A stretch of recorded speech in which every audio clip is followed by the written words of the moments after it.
जय श्री कृष्णा। कुछ साधकों के मन में ये बात रहती है, जो इस दुनिया में अपने परिवार में या अन्य किसी भी प्रकार की समस्याओं में घिरे रहते हैं, हमेशा मेहनत करते रहना, अपनी चप्पलें घिसते रहना, लेकिन उनकी कुछ ऐसी मनोकामनाएं मन में रह जाती हैं जो वो पूरी नहीं कर पाते। तो कुछ साधकों ने ये पूछा कि जैसे आप कहते हैं कि भक्ति करना चाहिए, भगवान की सेवा करना चाहिए, हम जानते हैं कि हमारी आर्थिक स्थिति ऐसी नहीं है कि दुनिया के सारे सुख हम भोग सकें, हमें वो सारी चीज़ें नहीं मिल सकती इस दुनिया में जो हमने देखी है, हमारे मन में ये कुंठा, ये तकलीफ रहती है, तो फिर भक्ति में मन कैसे लगाएं?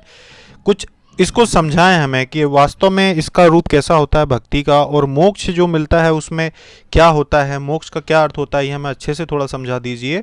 तो वही जानकारी हम आपको इस वीडियो में बताएंगे कि मोक्ष का वास्तविक अर्थ क्या होता है, कि मोक्ष कैसे आनंददायी होता है।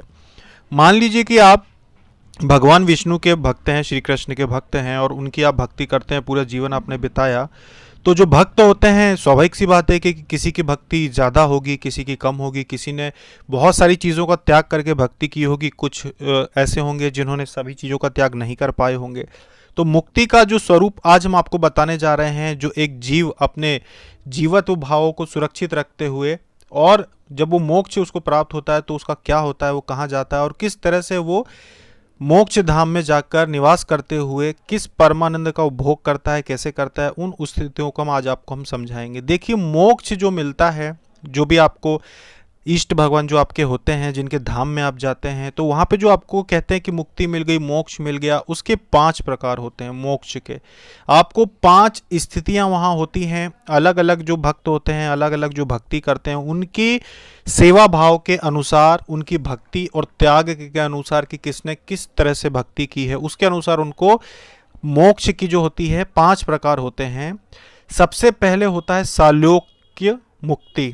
सालोक की जो मुक्ति होती है, यह ऐसी मुक्ति होती है जिसमें आपको बैकुंठ धाम या फिर जो भी अपने इष्ट भगवान होते हैं, हम उदाहरण के लिए आपको बैकुंठ धाम का उदाहरण दे रहे हैं भगवान विष्णु के, कि आपको बैकुंठ धाम की प्राप्ति होती है। वहाँ पे वो सारी जो इच्छाएं जो आपकी अधूरी रह गई है, उससे भी लाखों गुना ज़्यादा आनंद के साथ आप अपना जीवन व्यतीत करते हैं, और इसका कोई सीमा नहीं होती है, अनंत काल के लिए होता है। न जाने कितने वर्षों तक, अनंत काल तक इस पृथ्वी पे हो सकता है फिर से सतयुग आए, त्रेता आए, द्वापर आए, सब कुछ युगों युगों का जो समय चक्र है जो चलता रहेगा, लेकिन ये जो जीव होता है जिसे मुक्ति प्राप्त होती है, वो अनंत काल तक सुखों का उपभोग करता है। सालोक्य मुक्ति में जब उसे स्वालोक्य मुक्ति मिलती है, तो बैकुंठ धाम में वो अनंत काल तक आनंद का लाभ उठाता है, एक देवता के जैसे।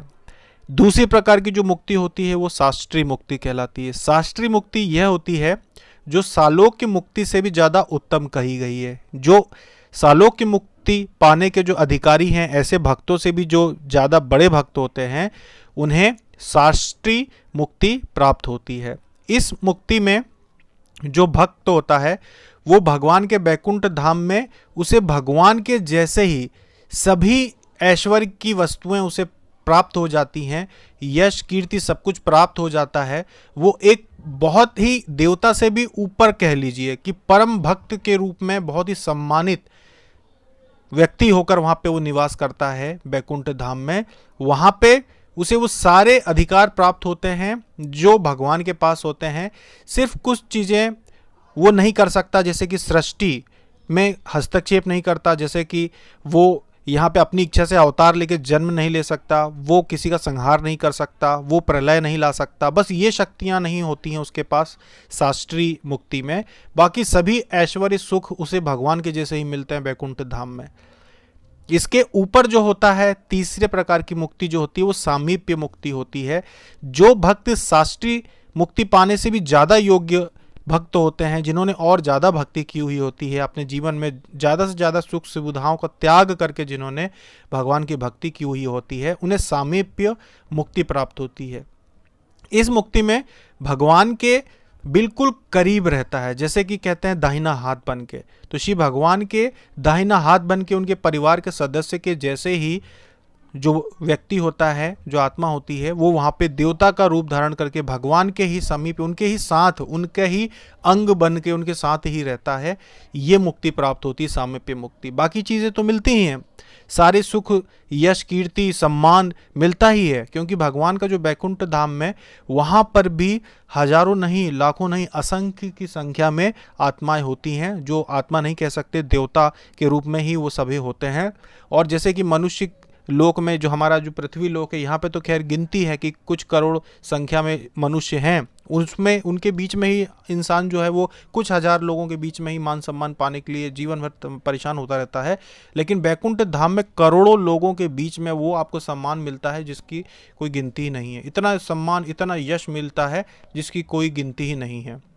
और ये यश, ये सम्मान आपके पितरगण भी सब देखते हैं, जो आपके जो पितृलोक में जाते हैं, जिन्हें देवता की योनि मिलती है, वो भी देखते हैं कि देखो हमारा जो हमारी कुल का ही जो ये व्यक्ति है, इसे कितना ऊंचा सम्मान मिला है। मतलब कि आपकी जो ख्याति है वो बहुत ही ज़्यादा ऊंची रहती है सामीप्य लोक में। जब सामीप्य मुक्ति आपको प्राप्त होती है, भगवान के एक परिवार के सदस्य के जैसे आप रहते हैं, वो सामीप्य मुक्ति होती है।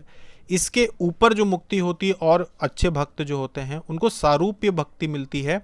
सारूप्य जो मुक्ति होती है, सारूप्य मुक्ति उन साधकों को मिलती है जो भगवान के सामने, यानी कि भगवान के समान रूप जिनको प्राप्त हो जाता है, वो सारूप्य मुक्ति कहलाती है, जिसमें भगवान के जैसे ही आपको रूप मिल जाता है, भगवान विष्णु के जैसे ही आपका रूप हो जाता है, उनके जैसे आपको शंख, चक्र, गदा, सब कुछ आपको चिन्ह जो उनमें होते हैं वही सारे आपको प्राप्त हो जाते हैं। उनके जैसे रूप, सौंदर्य, बिल्कुल आप उनके ही जैसे दिखते हैं, उनके ही जैसे रहते हैं, और सारे अधिकार आपको रहते हैं, सिर्फ एक अधिकार छोड़कर कि आप, जैसा हमने आपको पहले भी बताया, कि आप सिर्फ ये नहीं कर सकते कि प्रकृति में जो भगवान के बनाए गए लोक हैं, प्रकृति हैं, उसमें आप हस्तक्षेप नहीं कर सकते। बाकी आपको सारे सुख सुविधाएं, सारे आपको वहाँ पे आनंद प्राप्त होते हैं, उतनी ही शक्ति, उतनी ही आपको सारा सम्मान मिलता है। वो सारूप्य मुक्ति कहलाती है, चौथे नंबर की, जो और बड़े भक्तों के लिए होती है। सबसे अंतिम और सबसे उत्तम जो मुक्ति होती है मोक्ष धाम में, बैकुंठ में, जो पांचवी प्रकार की मुक्ति होती है, वो सायुज्य मुक्ति होती है। सायुज्य मुक्ति जो सबसे परम मुक्ति होती है, सबसे परम मोक्ष होता है सायुज्य। ये अवस्था ऐसी अवस्था होती है जो कि सारूप्य से ज़्यादा उत्तम होती है, मतलब कि भगवान का रूप मिलने से भी उत्तम होती है। इसमें आप भगवान का ही अंग बन जाते हो, भगवान के ही शरीर में आप जुड़ जाते हो, उनके ही शरीर का हिस्सा हो जाते हो, उनमें ही लीन हो जाते हो। फिर आप ऐसे परम आनंद में पहुंच जाते हो, फिर आपको अन्य किसी मुक्ति का भान नहीं होता, फिर आप कोई अन्य मोक्ष नहीं चाहते। भगवान ने अवतार लेकर जितने भी असुरों का संहार किया है, चाहे वो रावण हो, चाहे वो कोई भी असुर रहा हो, चाहे वो कंस हो, जिन जिन का भी वध भगवान ने स्वयं किया है, उन सभी को यही सायुज्य मोक्ष प्राप्त होता है, जिसमें जो आत्मा होती है वो भगवान में लीन हो जाती है, वो भगवान का ही अंग हो जाती है। फिर उसे वो परम आनंद प्राप्त होता है कि फिर उसे जन्म मरण का चक्र नहीं रहता। फिर चाहे कितने ही प्रलय आ जाए, कितनी ही बार सृष्टि का निर्माण हो जाए, फिर वो जो परम धाम उसे प्राप्त हो जाता है भगवान का, भगवान में जो लीन हो जाता है, वो फिर दोबारा जन्म नहीं लेता। रावण को भी जो है सायुज्य मोक्ष मिला था, सायुज्य मुक्ति मिली थी, फिर दोबारा उसका जन्म नहीं हुआ। तो ये सायुज्य मुक्ति पाकर रावण ने अपने पूर्व जो उसकी स्थिति थी उससे एक कदम आगे की मुक्ति पा ली। पहले वो बैकुंठ धाम में द्वारपाल की स्थान पे था, रावण द्वारपाल के स्थान पे था, मतलब उसको सायुज्य मुक्ति से पहले नहीं मिला था। लेकिन जब वो यहाँ पर आ गया पृथ्वी पे, और जब उसे इस बातों का ज्ञान हो गया, क्योंकि वो परम ज्ञानी था, ब्रह्म ज्ञानी था, तो जब उसे इस बात का ज्ञान हो गया कि मुझे सायुज्य मुक्ति चाहिए, तब उसने फिर ऐसे कर्म किए जानबूझकर कि भगवान स्वयं आकर उसे मारे और उसे सायुज्य मोक्ष मिले। इसलिए बुद्धिमान होने के बावजूद भी वो अपने घमंड पे अड़ा रहा, क्योंकि उसे सायुज्य मोक्ष चाहिए था। और न सिर्फ उसे सायुज्य मोक्ष मिला, बल्कि उस पुत्रों के सहित अपने पुत्रों को भी उसने मोक्ष दिलाया, और उसे स्वयं को भी मोक्ष प्राप्त हुआ। ये उसके विचार थे। तो ये होती है सायुज्य मुक्ति। अब सवाल ये भी उठता है कि क्या हर व्यक्ति मोक्ष चाहता है? क्या हर व्यक्ति शून्य होना चाहता है? तो नहीं। बहुत सारे ऐसे भक्त हुए हैं, इतिहास में भी बहुत सारे ऐसे ऋषि मुनि हुए हैं जो कि ये कहते हैं कि हे प्रभु, हमें सायुज्य मोक्ष नहीं चाहिए, हमें अन्य रूप दे दीजिए आप मोक्ष के, जिससे कि हम आपकी भक्ति करते रहें, आपकी सेवा करते रहें, हमें सायुज्य मुक्ति नहीं चाहिए।